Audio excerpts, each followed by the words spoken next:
The courtroom was silent when the trial of the Brinks robbers finally began. For 7 years, these men had lived ordinary lives, hidden behind routine and patience. Now they sat exposed, facing the full weight of the American justice system. The case was more than a robbery trial. It was a test of whether a crime could ever truly outrun the law. Prosecutors presented the story slowly and carefully. They didn't rush. They wanted the jury to understand just how calculated this crime had been. They described the years of surveillance, the stolen uniforms, the rehearsals, the discipline it took to stay silent for nearly a decade. Then came the evidence.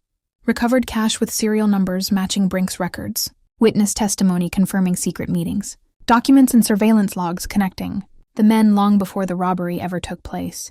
The courtroom watched as the myth of the perfect crime collapsed piece by piece.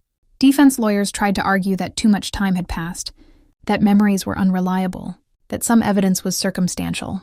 But the truth was too clear and too heavy to ignore. This wasn't coincidence. This was planning. When Joseph Specs O'Keefe testified, the room changed.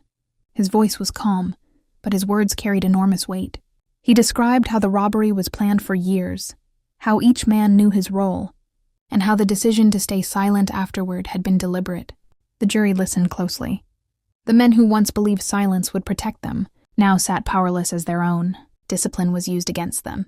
The same patience that allowed the robbery to succeed had also allowed the FBI to build an airtight case. When the verdicts were read, there was no shock, only finality. Guilty. Sentences followed quickly.